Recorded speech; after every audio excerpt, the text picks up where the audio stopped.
Good morning. I apologize for the delay. I appreciate everyone being here. I'd like to call the BESE meeting in order, beginning with the roll call, please. Dr. Beebe? Present. Dr. Beebe is present. Ms. Bofi? Here. Ms. Bofi is present. Ms. Bradford? Here. Ms. Bradford is present. Mr. Garvey? Here. Mr. Garvey is present. Mr. Gio? Present. Mr. Gio is present. Ms. Harris? Here. Ms. Harris is present. Ms. Hill? Present. Ms. Hill is present. Dr. Moranti? Present. Dr. Moranti is present. Ms. Orange Jones? Present. Ms. Orange Jones is present. Mr. Romer? Here. Mr. Romer is present. And Ms. Smith? Here. Ms. Smith is present, and you do have a quorum. Thank you very much. Thank you, members, for being here. We are going to have the invocation and the prayer, and the Pledge of Allegiance, rather, given next. I'd like to invite Danielle Staten from the East Baton Rouge Schools to give the invocation, followed by Deborah Joseph, also of East Baton Rouge, to give the Pledge of Allegiance. Thank you for being here. If everyone please stand.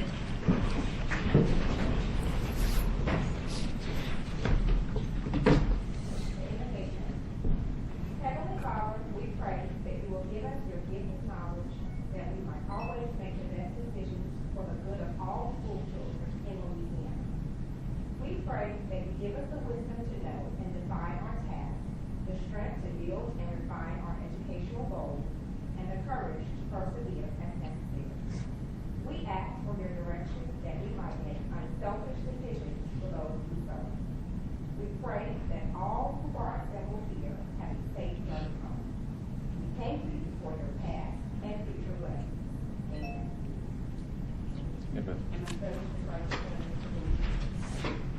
I pledge allegiance to the flag of the United States of America and to the republic for which it stands, one nation, under God, indivisible, with liberty and justice for all. Thank you both for agreeing to do so. Well done. Let's move to the next item first, please. Next item is approval of the agenda. Motion to approve the agenda. Motion by Ms. Bradford, seconded by Mr. Gio. Any objection to the approval of the agenda? Hearing none, so moved. Before we move to the next item, we have a couple personal privileges that have been asked for. I'd also like to start by recognizing that we have a new member here today from my neck of the woods. We're gaining numbers by the day. I'd like to introduce Mary Harris, who's an outstanding educator in her own right, and invite her to say a few words if she wishes, or just say hello. Well, just thank you for letting me be here. Thank you for the opportunity, and I just would like to say thanks to everyone on the board who has just been so gracious and kind, and it's my honor to serve. Thank you. Glad to have you. Before we go to the personal privileges, actually, I'd like to go all the way through the superintendent's remarks, then go to personal privileges. Everybody okay with that? So we'll go to the next item, which is approval of the minutes. Can we have a motion to approve the minutes? So move. Motion by Ms. Bradford, seconded by Ms. Bofi. Any objection to approval of the minutes? Hearing none, so moved. We now invite the superintendent for any remarks that he would like to make. Thank you, members. I want to just provide you a brief and sobering update on the dialogue that I've been having with the administration and the legislature regarding the financial state of affairs. This is the last time that we will be meeting in advance of the meeting in which you'll be considering the MFP. Also, by the time we next meet, the governor's executive budget will have been sent to the legislature for their consideration, and very likely the legislature will have begun to have hearings, or at least will have begun scheduling hearings on appropriations issues. I will tell you that I don't know from an economic and financial perspective any more than you do vis-a-vis the outlook in the state, but it is clear that there are revenue issues that are driving a dialogue that is certainly nothing like it has been in the 5 sessions that I've been here, and I have cause for great concern. I have cause for concern in 2 regards. Number one, we are bringing an MFP proposal to you next month or in 2 months, and clearly this cloud hangs over that discussion. I don't have a resolution at this moment as to how we will propose that you navigate this situation, but on one hand we should seek additional funding for public education where possible, for all of our kids where possible.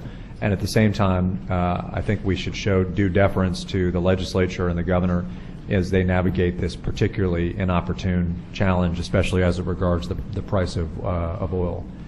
At the same time, our agency, like other state agencies, will be experiencing, I think, undoubtedly what will be challenging changes to our organizational model. And I have concerns about that process that are probably somewhat obvious, but so far the dialogue that I've had with the administration has been one that I think we all agree is necessary. There's no one's coming to the table for any bad reason, but it is very, very significant in terms of the changes that would have to be made if we are to meet the financial circumstances that at least the executive budget seems to present. So I want to just, I hate to, Mr. Chairman, start on a sobering note, but these are realities that I want you to be aware of. I want you to know that we will keep you informed as to what changes could potentially result of this. And as you will see the executive budget in advance of our next meeting, I will keep you informed as to how the education department and the education system is represented in that budget. Thank you, Mr. Chairman. Thank you, Superintendent. Are there any questions or comments from board members? I appreciate that comment, and I think it's unfortunate that we have to have it, but I think it's a reality that we face, and we don't look forward to trying to figure it out, but we certainly are committed to help figure it out. So we appreciate those comments, Superintendent. Before we move to the committee reports, we do have two members who have requested a personal moment briefly. I'd like to recognize first Ms. Bofi. Yes, I'm sorry, Board. I was supposed to yesterday give the regrets for the State Teacher of the Year, Carla Jackson. She had contacted me before the board meeting and said that she looked through the packets and also had a really exciting activity planned with her students and made the decision to be with her students yesterday instead of being with us. And so I told her I couldn't argue with that and just wanted to let you know that she wanted me to give you her regrets. She did send me a big picture of herself smiling. I don't know what that meant, but anyway. We appreciate that report and glad to hear it. Thank you very much. Ms. Hill also requested a moment. Yes, this morning I would like to take this time to honor an individual in one of the districts that I represent, which is East Baton Rouge Parish School District. This individual has been with East Baton Rouge for over 30 years and have really dedicated her time towards student success and to ensure that all students receive the services that they need to be productive within the school system. And so this individual has worked with Exceptional Student Services, and her name is Ms. Meta Johnson. Ms. Johnson was nominated by her peers within EBR, and she was awarded the Educational Diagnostician State Year Award. And so at this time, I would like for her to come forward and present her with an award. And it reads, Carolyn Hill, 8th District Member of the State Board of Elementary and Secondary Education, present this award to Ms. Meta Johnson for being named the 2014-2015 Educational Diagnostician of the Year, East Baton Rouge Parish Exceptional Student Services, presented on this 14th day of January 2015. Ms. Johnson, may you please come forward, and can we please give her a round of applause? Our State Educational Diagnostician of the Year. And I'd like Superintendent White and Chaz Rome and other board members to come, and so we can take a photo. And I see her supervisors are here, Ms. Liz Chapman and Ms. Patricia Hudson, and these are individuals that work hard every day to ensure that our students have services they need. Can you guys come forward to take the picture? Thank you.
You know, we take these pictures, and I'm really getting concerned because I've been working out so much. That I'm worried that I'm getting too broad for the frame. Y'all let me know. You know, let me know if that's a, you know, you might bring that to my attention. Anyway, congratulations, and we appreciate all of you being here today. Thank you very much. Next item, please. Next item is item 5.1. That's tab 5.1, Academic Goals and Instructional Improvement Committee. Mr. Gio.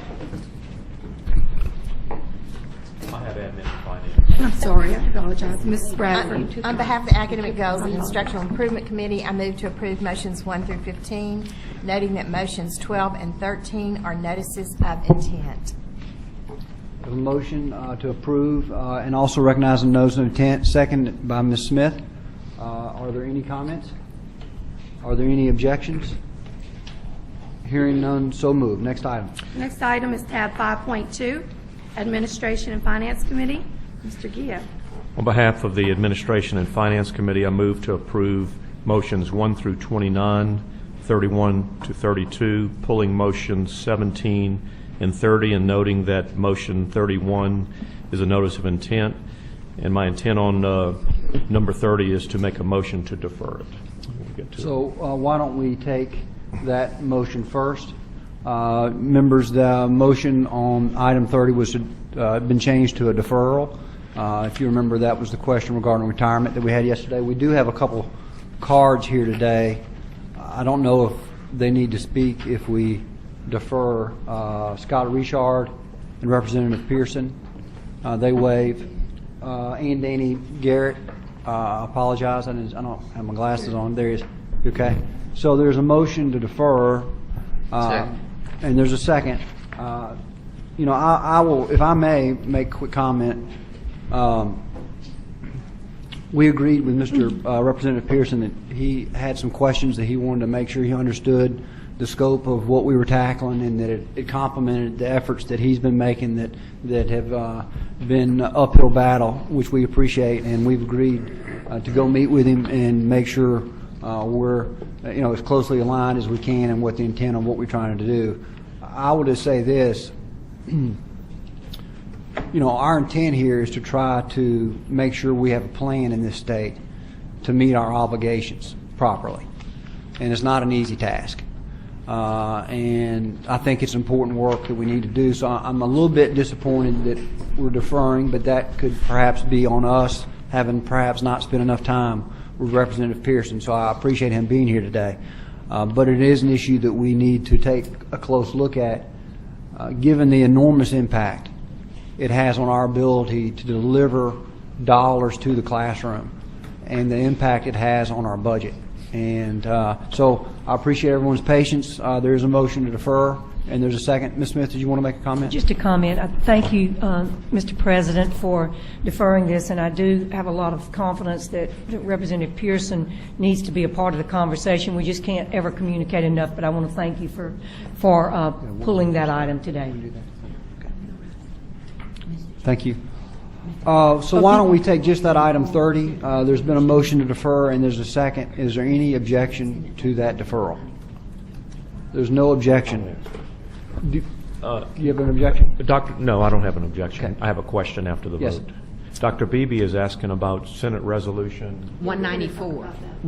We just took item 30. Okay. And we're going to still take item 194. Is that the same as 17? Yes. Okay, it's pulled. So we're now going to go to item 17. Oh, okay, I'm sorry. Why don't we do the rest? We're going to pull item 17. Let's approve the rest of them that have been motioned to approve. Is there a second to approve all of the items other than 17? Second. There's a motion and there's a second. Is there any objection to the other items? Hearing none, so moved. Let's move to item 17, please. And that was pulled by Dr. Beebe. And it's Senate Resolution 194. Yes, sir. And are you ready? I'm ready, yes. Okay. I wanted to further discuss this item because, as I understand, these reports will be received by the legislature, and as Scott Richard representing the Louisiana School Boards Association, and I also have a constituent, Mr. Billy Guidry, who is the Chief Financial Officer from Lafayette Parish. He did listen to the discussions yesterday, but and I know that the board approved this report to proceed to the legislature, but my concern lies with the language found on page 5 of the committee report, and the push for less restrictive language. And certainly, I know as a superintendent, and I've had experience with seeking voter approval, I don't think less restrictive language would lead to the support and the success that we have within our respective districts. Specifically, that when you put on the ballot those things you're asking voters for voter support, they want to know the specific items or projects that the money is being expended, so I know Mr. Guidry is here to speak to his concerns, and I'm prepared to offer a motion or substitute motion. I don't know that a motion has been made, but that we would amend this report as it proceeds to the legislature. I know that just recently there was, when we go before the voters, there's generally a master plan. And when we use less restrictive language and we give more flexibility to boards and superintendents, I think that's an injustice to our voters who are supporting, and will likely result in not having the support in the future. So I do know that Mr. Guidry is here, and he could possibly better articulate the concerns. So, and then I'm prepared to offer a motion.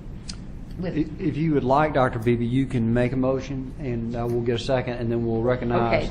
Okay. Well, unless you'd rather hear from the speaker. No. Well, okay. I'll make the motion. Okay. I'll make the motion. I would like to amend the report to eliminate the first sentence, which reads: "Local school boards can achieve greater flexibility in their use of local revenues by approving or renewing local tax referenda having less restrictive language and fewer dedications for the use of funds." Also, I would like to add that dedicated projects approved by voters should follow local taxes that are remitted to charter schools. And again, as I pointed out, the concern is, or it's important that dedications be a community and school board initiative that are finalized, and I just think that it's gonna end up with in the future school boards will lose their support. So you've asked for two items, two changes. Is that what you've Yes. done? Okay. And I have it written. I wrote it out. So Okay. if staff needs Do the word. people understand, and I'm going to allow the superintendent to speak, but I'm going to go ahead and let the motion, if there's a second. I'll for the second. motion. There's a second. This is on page 16. It's actually motion 30. We're going to flip-flop 30 and 17. We had a miscommunication. So Okay. this is motion 30. Okay, so there's been a motion, there's a second, so that's just so we have it in order. I'm going to allow the superintendent to make comment. I will let the board members speak, and I'll recognize Mr. Guidry as well as a person, and Scott Richard, who's requested to speak as well. Superintendent? This is going to be a complicated thing, so I need you to work. Please just stick with me as I try to explain the history on all this. Okay.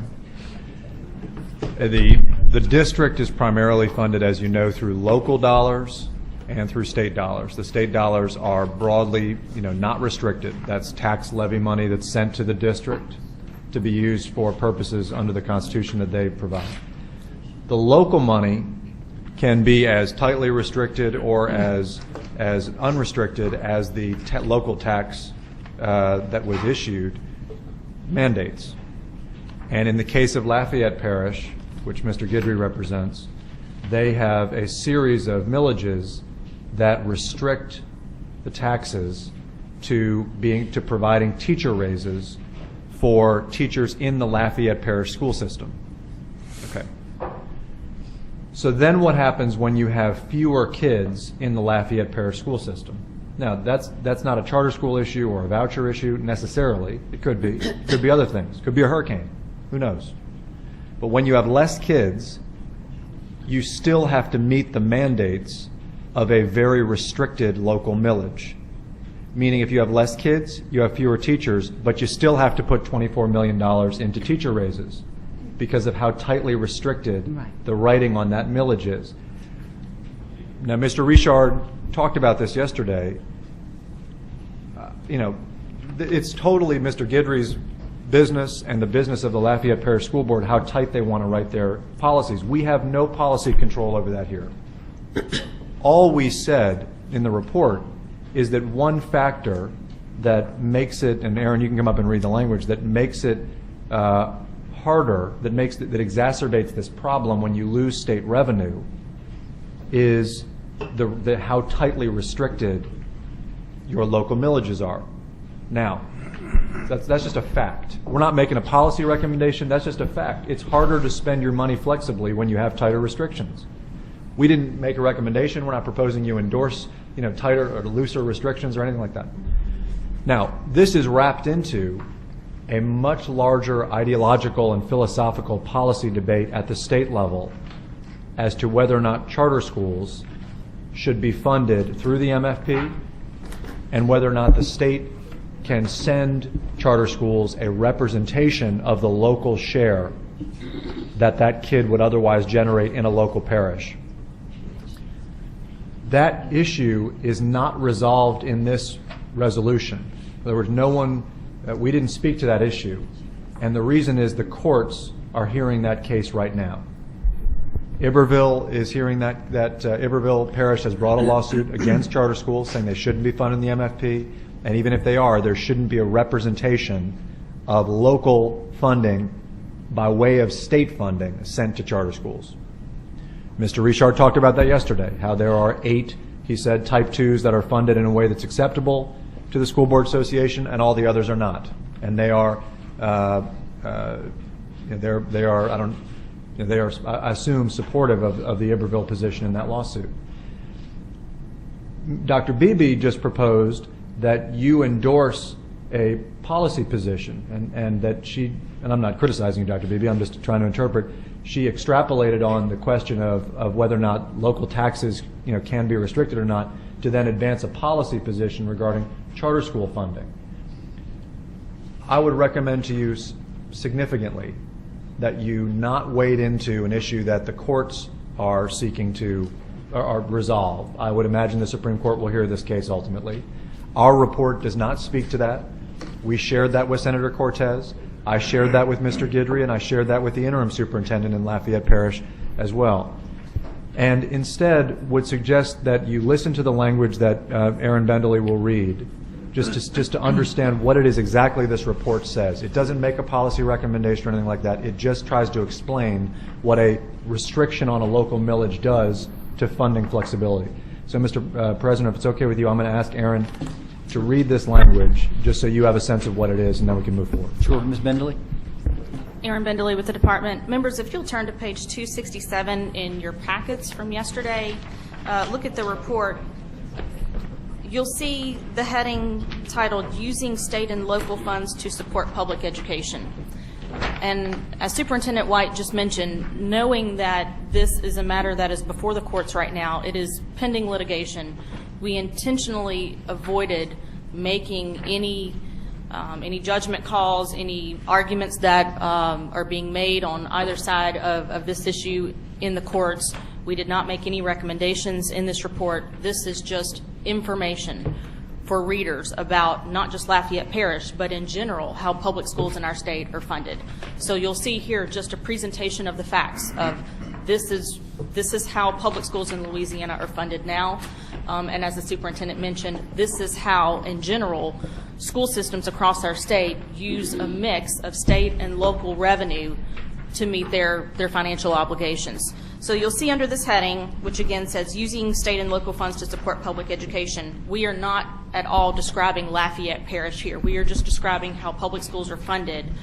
And the last paragraph in that section, which is on the next page, the sentences that Ms. Beebe read, it ends with just a statement of facts saying, and I quote, So local school. Can I just, so Sure. just to put a fine point on this, if you look on 268, the language to which Mr. Richard objected yesterday and the language that Dr. Beebe is proposing that we amend out today, I'm going to ask Ms. Bendeley to read that language, because what I think there's a perception being created that we're advancing a policy position or something like that.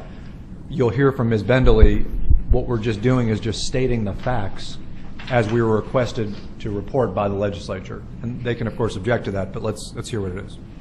It says local school boards can achieve greater flexibility in their use of local revenues by approving or renewing local tax referenda, having less restrictive language and fewer dedications for the use of funds. Again, not making a recommendation that anyone or any school system go back and change what they have in place right now, or at all suggesting that we are advocating or proposing a policy change on how they do that in the future. That's their prerogative. However they want to word the measures that are on the ballot, that is for them to decide, you know, in their local school board meetings with their voters. We are simply stating a fact here that the degree to which that language is flexible or restrictive plays out in real budgeting situations that local school systems find themselves in when they're charged with paying bills across a number of different budget categories, but yet the revenue that comes in is restricted in its use. We're just pointing out that this is a factor in how they are able to use local revenue. Thank you, Ms. Bendeley. We're not looking for a big policy fight or anything like this, and if there's a better way to say it, we're happy to say it a better way. But it is a true thing that when you restrict your money, you lose flexibility. And I do believe that, you know, the suggested sentence that Ms. Beebe had read to add to the report does get into some of the issues that are being debated right now before the courts. And we tried to be respectful and not, you know, get ahead of the courts, not appear as though we're making any recommendations or trying to solve what is a very complicated legal issue in a BESE Board meeting. We would rather just stick to the facts and let the lawsuit play out as the judge makes a decision in that case. Thank you, Ms. Bendeley. Mr. Garvey? Yes. Ms. Beebe has two issues that she brought up this morning, as we pointed out. And I want to make a clear distinction between the two. One has to do with charter school funding, and the other has to do with dedicated taxes. Let's separate or put aside the charter school funding issue, because, as you said, that's what the courts are looking at, and I think saving that until after the courts speak about it probably is a better way to go. So let's focus on the first one. I'm getting emails as we speak on this from some constituents in St. Tammany Parish, and I got to admit that when I'm in the voting booth, when I see a dedicated tax dedicated to something tight and targeted to a particular issue, I tend to be more in favor of voting for that myself. So I understand the reasons behind it. And Ms. Bendeley is saying that this was written not with the intention of making a recommendation for or against such dedicated taxes. But nothing in the report says that we are not trying to make a recommendation. It states the facts, but it doesn't. And if Ms. Beebe's amendment were to fail, what I would like to ask now is, can we add something that specifically states that we are not making a recommendation? And I asked that. We had that in the report, Mr. Garvey. I'm going to look for it, Well, but we did address that. Could we repeat it again right in the beginning of this paragraph? Because this paragraph seems to be the paragraph that's causing the anxiety. Yes, we can do that. Okay, so if this fails, you can add, and I will make another motion asking you to add that language. Yes. And that would be okay with you. Mr. Garvey, if you'll take a look at the conclusion. Well, why don't we just say, irrespective of what's in the conclusion, we will add it at the end of this paragraph, a strong statement, and we can wordsmith it as you make your motion, Mr. Garvey, to the effect that this is a statement of fact, and local districts still have the choice as to what to do in the restrictions of their millages, and this does not constitute a recommendation as to how they do that. Okay. Okay, so Ms. Smith? Could we help solve the problem by just eliminating the last paragraph? The problem is that the report, they ask us to say, okay, please study the relationship of type 2 charter schools, student population, state funding, and local funding, and to not identify the fact that local monies are more restricted than state monies we wouldn't be meeting the mandate of the resolution. In other words, this is the central fact. And it's not an indictment, by the way. Mr. Guidry and the Lafayette Parish School Board have done a fantastic job of financing their schools. Their parish is growing, but it's been a tough budget time, and I have got the utmost respect for what they've done. At the same time, it is fair to say that their parish has a larger number of restricted millages, more tightly restricted than some others. And I do think that's a relevant fact in all this. If there's anything we can change here, I'd like to do it. Mr. Richard, Mr. Guidry, you have suggestions, that's fine.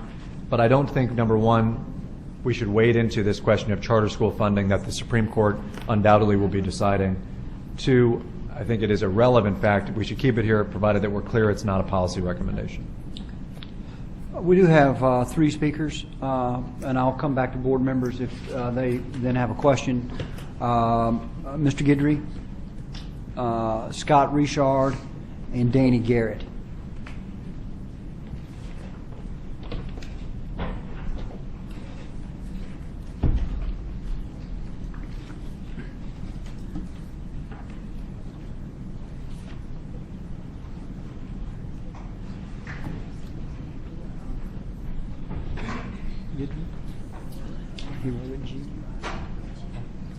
Mr. Guidry.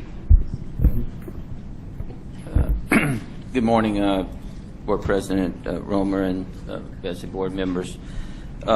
With regards to the Mr. Guidry, if you don't mind, I know who you are. If you don't mind stating it just for the record, it'd be great. Billy Guidry, I am the Chief Financial Officer of Lafayette Parish School System. And basically, the comments that I'm about to make would basically be applicable to all school districts who have dedicated taxes to some extent, depending on the restrictiveness of the dedication. So this is something that's going to become a lot more frequent in terms of the impact to the school districts as additional charter school applications are approved in charter schools or opened in school districts who do not currently have them. Just a couple of comments. One is an observation with regards to, in the response, specifically on page 4 under funding of type 2 charter schools, where it says no local funds. It's an excerpt under first paragraph under that caption.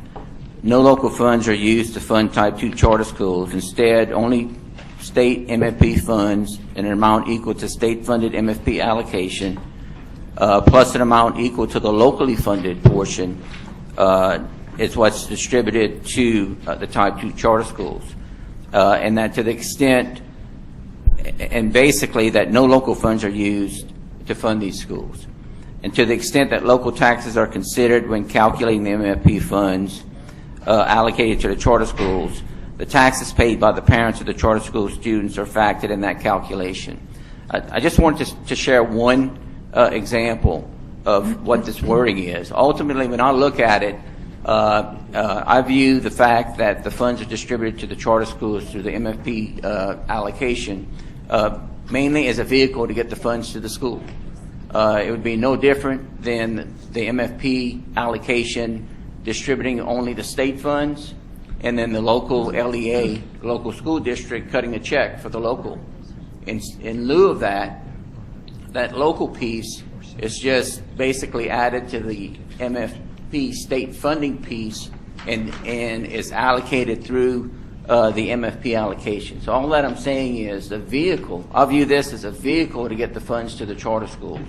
Ultimately, it is local funds that are making it to the charter schools, which brings me to the example for Lafayette Parish and for other school districts as well. I'll give you one example. I'm going to make the math simple for my sake.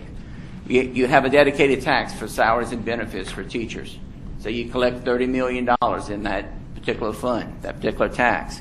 So you have 30,000 students, just to make the math easy. So in the calculation of the local funds per student that will follow that student to the charter school, that basically equates to $1,000 per student. So if 1,000 students in our school district or any school district who has a charter school reside in our school district and attend the charter school, that's $1 million of those dedicated taxes that get allocated or distributed to those schools. And you would think the math would be, well, if you collected $30 million and $1 million got distributed, you only have $29 million of dedications to honor. That's not how the math works. We have $30 million that's been collected. The $1 million that's included in the calculation to determine what goes to the charter schools is distributed through the MFP. So in the fund that we account for that $30 million, there's still $30 million there. So at the end of the day, $1 million has been allocated or distributed to the charter school. So we no longer have that $1 million to meet the dedications. We have to identify an additional $1 million to honor those dedications, because we still have $30 million to honor, even though we only have $29 million of funds to do so with. So in that particular, in this particular case, you know, I think the wording, consideration could be given to the wording, because it is factual. It's not an opinion, it's not policy. That the current methodology, in essence, results in many cases where dedicated taxes are involved, a double impact or a double hit to those school districts, because those dedications do not follow the funds that are being distributed to the local charter schools, the very dedications that were approved by the voters. So that's just one observation I wanted to make. The second one is, Mr. Guidry, I'm going to have to ask you. I normally state this beforehand, that comments are to be reserved for 3 minutes. I didn't make that comment, so I'm going to let you finish. But if you could kind of get to the point, that'd be great. Thank you. The last comment I want to make is on page 5, the last paragraph in the response, right above the conclusion, where the local school boards can achieve greater flexibility in their use of local funds. Basically what Ms. Bentley just read. My suggestion there would be to eliminate that altogether. I think it suggests that this is a possibility, or it suggests that it's something, a solution that's very viable. In my opinion, to go to the voters with less restrictions or no restrictions at all would basically result in an inability to pass that tax. Those comments are based on our last 6 years of attempts to meet with the community and identify the dedications that would attach to the taxes, because not to do otherwise, not to have those dedications, they would not even consider it. I thank for the time that you've allotted and the additional time as well. Sure. Thank you. Appreciate your comments. Appreciate you being here. Mr. Richard. Good morning, President Romer and board members. Thank you for addressing this issue today. As we've talked about it yesterday at length in testimony, it's very concerning that this type of report with the language in it would be adopted by the board with the propensity of the interpretation of this document to be suggestions or recommendations as per the legislation. We can all wordsmith the document. We're all literate. We can all read the document. In the conclusion, it says the resolution further requests that the study consider and make recommendations relative to the impact. The section above, titled Using State and Local Funds to Support Public Education, offers considerations for local school districts. That in itself opens the door for this document to be viewed as recommendations, and it's very unbelievable that this language would be in this type of report, given that the facts that have been stated, and especially our collaborations with our friends at Chambers of Commerce across the state, our friends at Louisiana Association of Business and Industry, our friends at the Council for a Better Louisiana, our friends at Public Affairs Research Council, and various economic development agencies across the state would never in a million years support a recommendation for a local district, a local school board to move forward with a tax proposal that has no restrictions and no dedications. So there's a lot of ironies in this report, and we would ask that we appreciate Mr. Garvey's suggestions and Ms. Beebe's suggestions that there be some revisions to this document before it moves forward. Thank you. Appreciate your comments, Mr. Richard. Dan Garrett?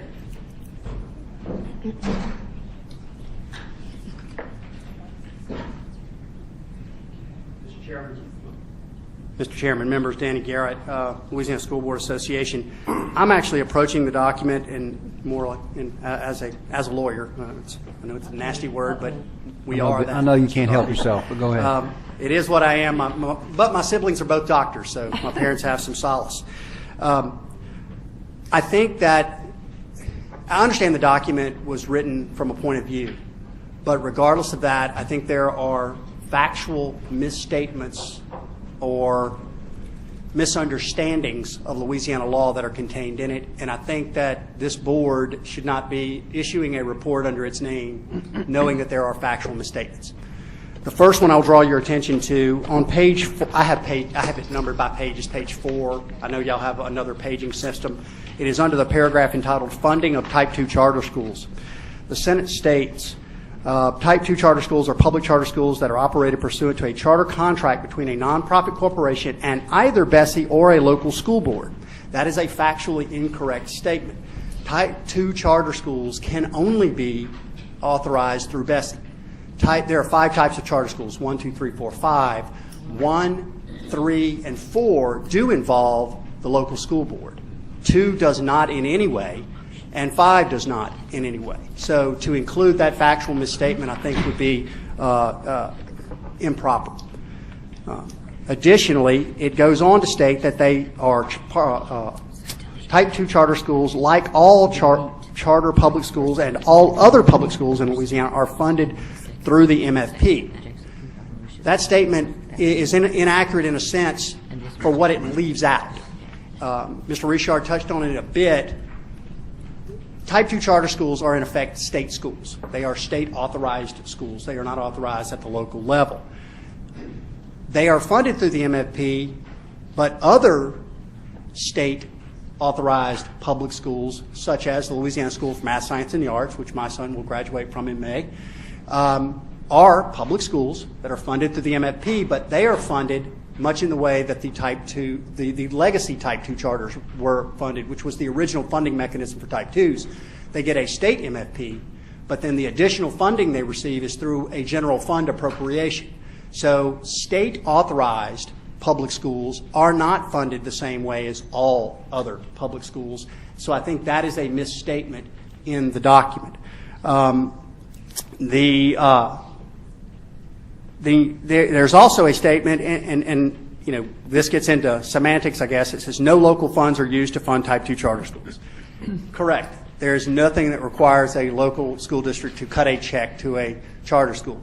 But what happens is the local school district, its state MFP dollars are reduced not only per student that goes there, but they are actually reduced for in the column in the MFP chart is actually called the local allocation. They are actually reduced even below that. So they are actually provided less state MFP dollars per pupil than it actually appears as though they're going to get, because that local allocation is withheld. And because money is fungible, it doesn't matter if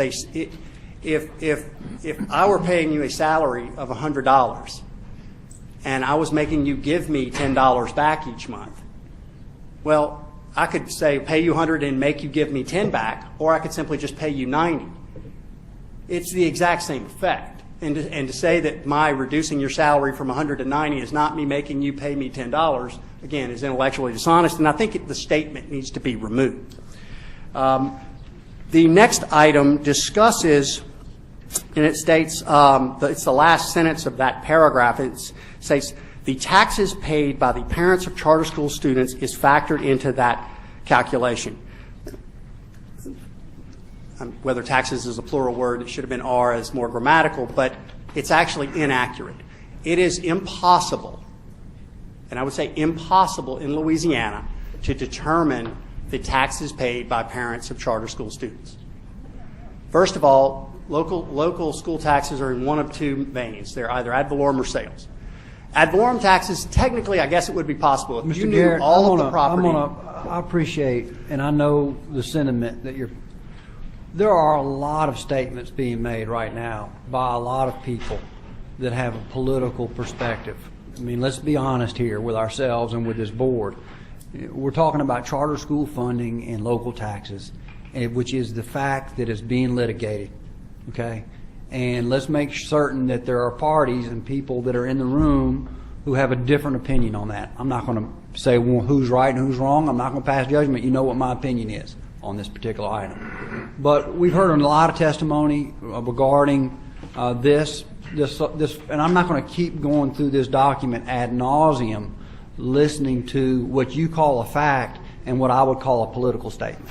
Okay? So, and it's going to be resolved. The superintendent's made it clear that that issue, the relationship between charter schools and local taxes, will be resolved in the courts. And we will all have to deal with that outcome, one way or another. So your other issue about the type 2 and the factual corrections, we can ask the superintendent to go back through the document and make sure that type of error doesn't exist. We have the ability to do that. And we can consider Dr. Beebe's motion, and if that passes, we'll move forward. If it doesn't passes, it sounds like Mr. Garvey has another motion. But I don't mean to be abrupt, but I also don't want to sit here and be dishonest with ourselves about the conversation that's going on right now. It's a conversation about charter schools and whether or not they're going to get MFP funds. That's what's being asked right here. And we're not voting on that today. Okay, we're voting on a status of how we fund schools right now, and the issue at hand really was the statement regarding flexibility of tax dollars. And it is a fact, if you want to talk about facts, it is a fact, while I agree that dedicated taxes are far easier to pass, and I'm with Mr. Garvey, those are the ones I tend to pass, and I would think it probably difficult to pass them otherwise. It is a fact that if you did not dedicate them, you would have more flexibility. That was the issue that we came here. And there's been a lot of other discussions here regarding MFP and charter schools. That's not what we're talking about today. Okay, and we're not endorsing one answer or another on that. And so I will let you make a closing statement. I'm not going to completely cut you off, but I'm going to just let you wrap it up if you don't mind. Well, first of all, I didn't speak on any of the issues they spoke on. These are factual misstatements, and you can argue if they are or not. Fact is, what is determined in the law, and you can go read it for yourself, is the aggregate local tax generated in the jurisdiction. There is no calculation Mr. Gary, you're going right to where you're going exactly where I just said. You're going to make your case that you're going to be making in court. And this is in the courtroom, and we're not going to make it here today. So if you'd like to make a closing statement, you can make a closing statement. If not, I appreciate you being here today. Under this agenda item, this report is before this body. Under the Open Meetings Law, I have the opportunity to speak on it. Whether you like it or not is not pertinent. And we're in court on these issues that you're arguing to this board to consider right now. I'm not an attorney in that matter. Yeah. I'm not arguing in court. I'm we saying are. That this body we are a party to that not, matter. Okay? Well, we are. I'm not an attorney of record in that matter. This body, I think, should caution itself from issuing a report that has a misstatement of law contained in it. Now, if the statement was going to say that the aggregate taxes paid by everyone in the jurisdiction are taken into account, I think that would be accurate, because that's actually what happens. But there is no calculation of what the parents of charter school students pay. And again, because it's practically impossible. I mean, there's a technical way you may be able to do it on ad valorem taxes. With sales taxes, it's impossible, because the way sales taxes are collected, you do not identify the payor of the tax at the time of the transaction. For example, if the statement said it was the aggregate local tax that was generated, that would be accurate, because if somebody from Livingston comes to Mall, Louisiana, and they buy something, that inures to that's part of the aggregate tax revenue generated by the East Baton Rouge Parish School Board. But there is no calculation of how much somebody from Livingston spent. So there is no calculation on what individual parents taxes are paid. There is no such calculation, and so to include in the document that is taken into account in the calculation, I think is a factual misstatement. Now, the last item I have is on page 5, and it does get somewhat into the policy statement, but I think there seems to be a fundamental misunderstanding of tax law in Louisiana. In Louisiana, state taxes are levied by the legislature. They have the authority to do so. The legislature votes on them, or receives the requisite number of votes. The governor can veto or not veto, can be overridden.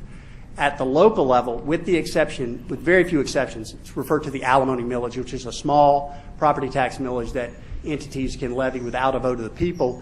Every other tax that levied is levied only with the specific approval of the voters. And so to urge that they could approve or renew local tax referenda without it makes no mention of the voters. And so I think that's a misstatement. It's a misunderstanding of the way local taxes are done. Look, I can tell you, having represented municipalities, parishes, and school boards all over the state, they would love to have the ability that the legislature has. I want to ask every speaker today. And I understand that you disagree with me pointing out these factual mistakes in the document. Mr. Garrett, I'm going to stop every speaker today at 3 minutes.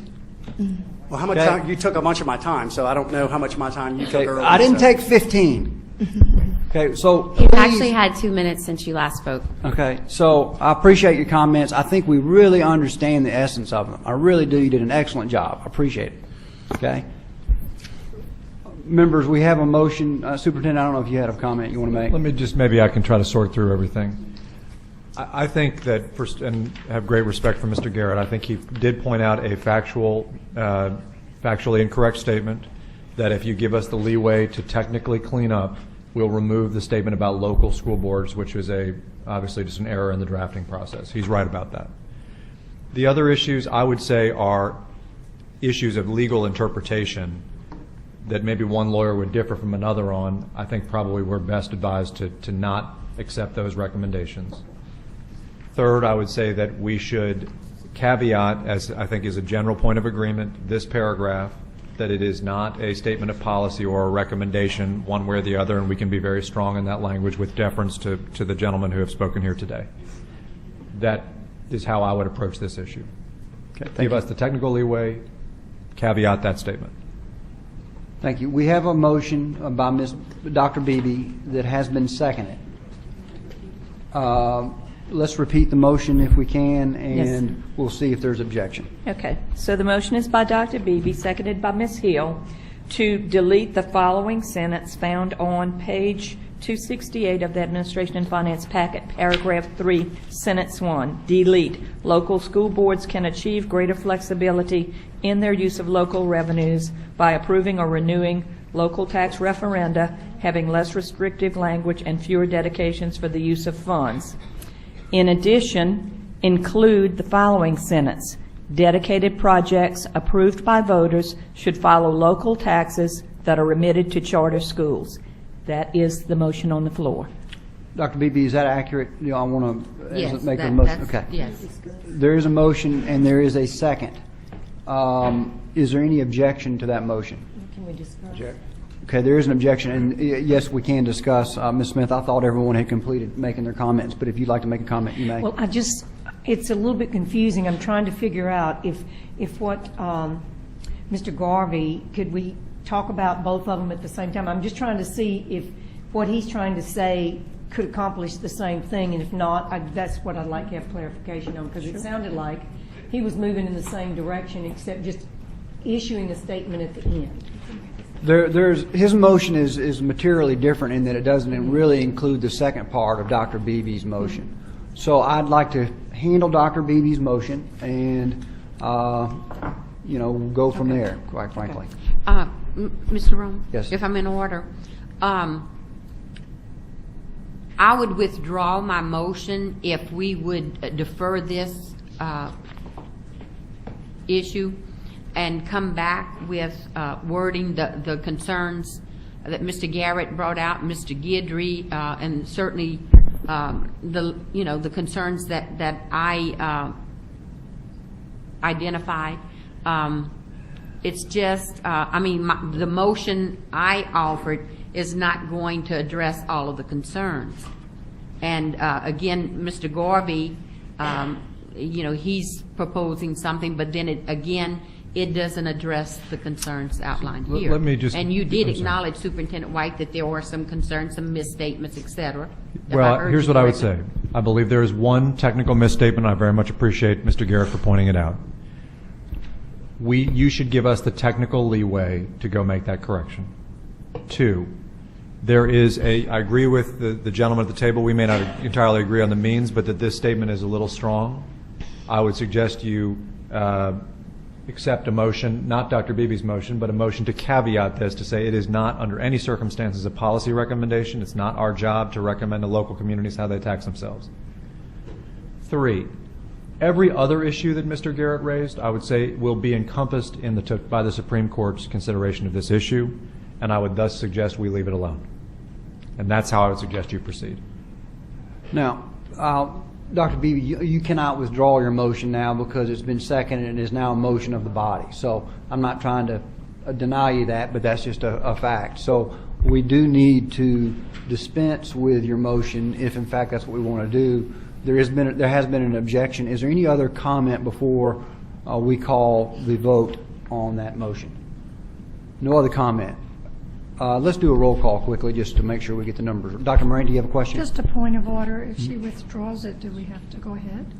Well, technically, she can't withdraw the motion once the body has accepted a motion. Okay, it's no longer just her motion. It's the motion of everyone, and she alone can't do it. So we have to dispense of the motion, and then I have a feeling there'll be additional items to consider. But before I get ahead of myself, are there any other comments before we do a quick roll call on Dr. Beebe's motion?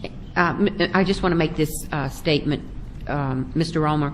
While I'm not supportive of the recommendation offered by the superintendent, I will support my motion.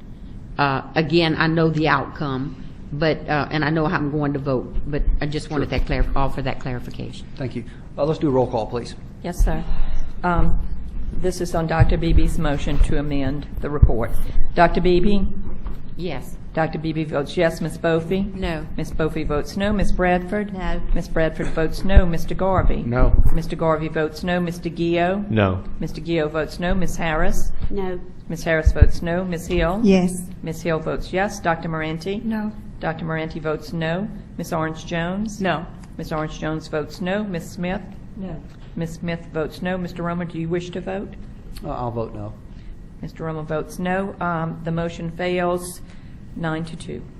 I appreciate everyone working that way through. I will ask Mr. Garvey if he has a separate motion he'd like to make. Make a motion that we ask the superintendent to correct the one factual misstatement that was pointed out by Mr. Garrett, and that he add a sentence at the end of this paragraph specifically stating that we are not making a recommendation in this paragraph. And I think Ms. Bindley has language to that effect already written out. Could you read it to us? We could add a sentence at the end of that last paragraph, just before the conclusion, that says, "This report offers no recommendations or opinions about how school systems make these decisions." Okay, and that's my motion. And then we would clean up the language on the type 2, and that was an error. Okay. So there's a motion. Is there a second to that motion? And then I'll recognize. I'll second it. There's a second by Mr. Gio. Dr. Beebe? Well, I'm concerned that as a board, we're being asked to approve a document that has errors. And I know Superintendent White stated that, there would be some revisions, but I'm not in a position to support a document that contains errors. So again, I'm clarifying my vote. Thank you, Dr. Beebe. Ms. Bofi? I'd just like to say that I think that we've made some progress in making this information available to people in a timely manner. I guess I want to check with staff and make sure that this was available when all of the other things were available. And I would offer to people to reach out to us. I'm happy to pass along anything. We read through these things, but they're very thick packets. So anything that you want to give to us, especially on the committee meeting day as opposed to the full board meeting day, I would appreciate it and be happy to pass it along to consider. And I think, we're all here for the same purpose, and that's for kids. And so there's no reason that we can't have the conversation about a potential error for someone to look at ahead of time. So I would just encourage people to take advantage of the fact that we've made progress in making things available earlier. Thank you, Ms. Bovee. Ms. Hill. I guess for me, my concern would be, I know that Superintendent White directed us to make the corrections because of some errors. So as a board, how will we see the final product? And once the final product is produced, do we still have to go back and vote on it? Because I just feel uncomfortable, because if we are approving something with errors, I think we need to defer it, allow the LDOE to make the corrections, do the revisions, whatever you guys need to do, and then bring it forth the board in the correct manner, and then we can vote properly. Ms. Hill, there are two sentences, and I can read them right now. On page 4 of the report, under the heading, Funding of Type 2 Charter Schools, the new sentence would read, Type 2 charter schools are public charter schools that are operated pursuant to a charter contract between a nonprofit corporation and BESE pursuant to, and the rest of the sentence. We would remove the words that are in error. We would remove the current word either on that second line. We would also remove or a local school board, and that would take care of that technical correction. The second sentence that would be added is the one that I just read at the very end of the paragraph in question on page 5, just before the conclusion. We would add a sentence that would read, this report offers no recommendations or opinions about how school systems make such decisions. Thank you, Ms. Bendley. Ms. Smith. Just trying to see, is it technically possible, if what she's read is clearing up the concerns of the language, could we recess shortly, put that in writing, let us add that to the, is that protocol? Could we do something like that? If she's read it, I understand. I think what we're suggesting is that is the language Okay. right there, and unless the Which superintendent would be has- like an amendment to the document. to the document. So that is the change that would be made. So I don't think in this case we would need to recess. Okay, It's so- not more complicated than that. So with the concern that we would never see what has been added to the document, what she's saying is, this is what's going to be added to the document. What you'll be voting on is what she just read, just Correct. to make sure I understand that. Correct. And if it helps, we can capture these two sentences in the minutes, and what we will do is, after BESE I would adjourns, we think will that go I make this correction. would like to recommend that we do that. Okay. Yeah, capture in a minute. I think that's fine. Any other comments? If they change. Any objection? Is there objection to the motion? I object. Dr. Beebe objects. Hearing no other objection, motion passes. Next item. Next item is tab 5.3, educator effectiveness. Ms. Orange. Excuse me 1 minute, Mr. Roma. Can I go back just to clarify that the initial motion that we identified as the motion for item 30 was actually for item 17? So it was a motion by Mr. Gio, seconded by Mr. Garvey, to defer the contract with the Board of Supervisors of LSU. Why don't we until quickly March reconsider? Can I have a 2015? motion to reconsider, and we just get it technically correct? We have a motion to reconsider in a second. Is there any objection to reconsidering? No. Can we restate the motion correctly, and we'll get it on the record right now? Sure. Will you do it real quick Yes, for sir. us? Okay, so the motion would be by Mr. Gio, seconded by Mr. Garvey, to defer item 17 until March 2015, and that's the Board of Supervisors contract for LSU A&M. Is there a motion to that I effect? move. Dr. Beebe, is there a second by Mr. Garvey? Any objection? Hearing none, so moved. Next item. Next item is tab 5.3, educator effectiveness committee. Ms. Orange Jones. On behalf of the Educator Effectiveness Committee, I move to approve motions 1 to 10, noting that motions 4 and 5 are notices of intent. We have a motion, and we have a second by Dr. Moranti. Is there any objection to the motion? Hearing none, so moved. Next item. Next item is tab 5.4, school innovation and turnaround committee. Mr. Garvey. Yes, on behalf of the School Innovation and Turnaround Committee, I move to approve motions 1 through 8. There's a motion and second by Ms. Bradford. Is there any objection to the motion? Hearing none, so moved. Next item. Next item is 6.1, receive the resolution from the Washington Parish School Board concerning Common Core state standards in park testing. This is on page 1. This is to receive and to receive. We have a motion to receive the resolution. We have a motion by Mr. Gio. Is there a second? Second by Ms. Harris. Are there any objections? Hearing none, so moved. Next item. Next item is 6.2, receive the resolution from the Caddo Parish School Board concerning Common Core standards and part testing. Do we have a motion to receive this item? Yeah. We have a motion by Ms. Hill to receive. Is there a second? There's a second by Ms. Smith.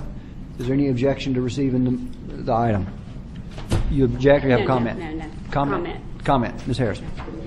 I just would like to go another level since this is my parish, and I would like to make a substitute motion to refer this Caddo resolution to the Academic Goals Committee for further review due to the serious nature of the concerns listed in the resolution concerning Common Core and Park. So there's a motion to refer this to Academic Committee, which, is there a second to do so? I'll second it. There's a second. Which we can do. I will note that some of these items are also being litigated, so there's some limit to the extent on the discussion, but we can certainly refer this for further comment. Is there any objection to that referral? Yes, and I think we need a roll call vote. Okay. Any other comment? Mr. Roman. Yeah, Dr. Beebe. I don't know, I know we're being asked to approve the resolution, but... We're receiving, we're just receiving. To receive, I'm sorry. But an issue arose, or concerns have been brought to my attention, that with the paper and pencil option, we were scheduled to use the computerized version, online version. And of course, there were opportunities for students to drag and drop. And now that the paper and pencil option will be used, the timing, as I can appreciate it, is the same. And has anyone considered that more time may be needed for students to complete the task? Well, there's a comment. I'm sorry, excuse me one second. There's a question of whether or not there is a statement on the end of this resolution on page 3 that says, whereas the paper and pencil option may not be available for as long as needed. Is that what you're talking about? Well, I'm making reference to the paper pencil option. I mean, we know that that's going to be utilized, but the concern expressed by educators within the district, the concern is that we are operating under the same time constraints, and is it a concern because, as we all know, when you use the computer, you can cut and paste and drag and drop, and is that something we have control over? Is my question. I would say this, Dr. Beebe, and I'm not trying to not answer your question. I would say the receiving of this issue and the referral is a little bit separate than your technical question about the test and about and we can discuss that. I tried, Mr. Romer, but I mean, it is a concern, and I and appreciate this is it. the only area that I could at least address it, but I don't know, Superintendent, if you want to say anything about the timing of We field tested the paper test across Louisiana, and the timing is based on the results of that field test.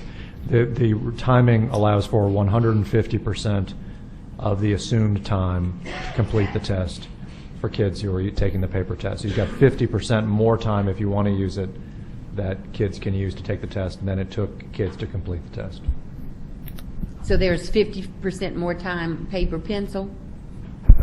There's 50% more time paper to take the test than it took kids to actually take the test. based on the field test of a pencil and paper test. Okay, thank you. Thank you, Dr. Beebe. So we have an objection. Are there any other comments before we go to roll call on? And Ms. Harris, I would ask that, I actually would suggest that you amend your motion to a receive and refer. It's just a technical thing. I don't know. Was the motion? I'm just. Okay. We did receive. Well, she said a substitute motion, so It was a substitute we can do motion. it either way y'all want. I can have two motions, one to receive and one to refer, or one motion to receive and refer. Doesn't make it, we can refer. I make a motion to receive and refer. Okay. And I'll second. And there's a second. Okay. My Superintendent. quick comment. You are then voting to have a discussion of the park test and the Common Core 1 week before 300,000 students take that test and 30,000 teachers have their administer the test. And there is a lawsuit that is currently undergoing discussion on that issue, and an appeal is being heard ostensibly this spring on that question. Ms. Bofi. So I feel really bad for the students in Caddo Parish that the standards are just being implemented for the first time this year. I feel really bad about that. However, I don't see that having another conversation that started in 2010 that we have had extensively. I've lost count of the number of times that we've had the same discussion would be productive for the 700,000 students and the 50,000 educators in this state. So I really feel bad for the students. I feel bad for the teachers that they haven't gotten the support that they needed. But us continuing to have debates about things that should have already been taken care of is counterproductive on our part. So I'm going to have to vote against this motion. Yes, Dr. Beebe. Well, and I will add to the concerns, it was stated that it's specific to Caddo, or suggested that it's specific to Caddo, but I think educators throughout the state would agree that they don't feel prepared. In fact, you could do a survey. They would tell you that they don't feel prepared, and there are real concerns, and we just feel that everything is rushed, and Yes. again, restating that we feel like we're building the plane as we fly it. This is really, while Caddo and Washington Parish submitted these resolutions, I know of numerous other districts who will be submitting resolutions for our consideration. And so it's not, what my point is, it's not unique to Caddo and Washington Parish. This sentiment is held by educators throughout the state, regardless of what this board thinks. Any other discussion? Roll call vote, please. Yes, sir. The motion on the floor is by Ms. Harris, seconded by Ms. Smith, to receive the resolution from the Caddo Parish School Board concerning Common Core state standards and park testing, and refer the resolution to the AGII committee for further review because of its serious nature. Dr. Beebe? Yes. Dr. Beebe votes yes. Ms. Bofi? No. Ms. Bofi votes no. Ms. Bradford? No. Ms. Bradford votes no. Mr. Garvey? No. Mr. Garvey votes no. Mr. Gio? No. Mr. Gio votes no. Ms. Harris? Yes. Ms. Harris votes yes. Ms. Hill? Yes. Ms. Hill votes yes. Dr. Moranti? No. Dr. Moranti votes no. Ms. Orange Jones? No. Ms. Orange Jones votes no. Ms. Smith? Yes. Ms. Smith votes yes. Mr. Romer, do you wish to vote? Yeah, I'll vote no. Mr. Romer votes no. The motion fails 1, 2, 3, 4, 5, 6, 7 to 4. That motion fails. Is there a motion to receive the item? So moved. We already passed that motion. But Yeah. it was Yeah. we go back So to we the go back original, to the original was to motion, which receive. was All by right, Ms. Hill, There's a seconded by motion Ms. to Smith. receive and a second. Is there objection to receiving the motion, receiving the item? Hearing none, so moved. Next item. Next item is 7.1 on page 5, consideration of approving new course offerings for the Louisiana School for Math, Science, and the Arts. Is it a receive or is it approved? Consideration of approving, yes, sir. I move. A move for approval on this item. Is there a second? Mr. Gill, seconds. Is there any objection? Hearing none, so moved. Next item. Next item is consideration of executive session relative to litigation concerning Navis Hill et al. Bobby Jindal in the official capacity as governor, state of Louisiana, et al. Docket number 632170, section 27, 19 Judicial District Court, East Baton Rouge Parish, Louisiana.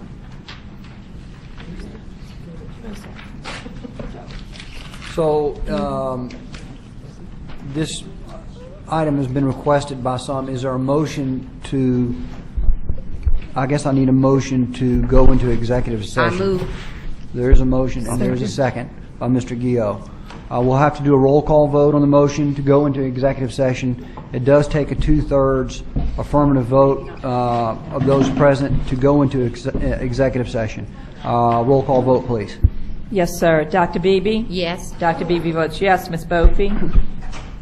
Ms. Bofi votes yes. Ms. Bradford? Yes. Ms. Bradford votes yes. Mr. Garvey? Yes. Mr. Garvey votes yes. Mr. Gio? Yes. Mr. Gio votes yes. Ms. Harris? Yes. Ms. Harris votes yes. Ms. Hill? Yes. Ms. Hill votes yes. Dr. Moranti? Yes. Dr. Moranti votes yes. Ms. Orange Jones? Yes. Ms. Orange Jones votes yes. Ms. Smith? Yes. Ms. Smith votes yes. Mr. Romer? Yes. Mr. Romer votes yes. I will let the public know, remind them that no votes will be taken in executive session. Any votes that are required will be made in public. Thank you.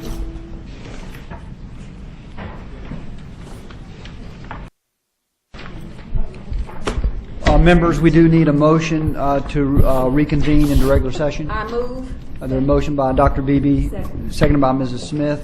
Any objection to that motion? None. I would ask that we simply have a motion now to receive this item. There's no content. I move. There's a motion to receive the item and a second by Dr. Beebe, motion by Ms. Bradford. Is there any objection? Hearing none, so moved. I appreciate everybody's time. That concludes our meeting. Thank you.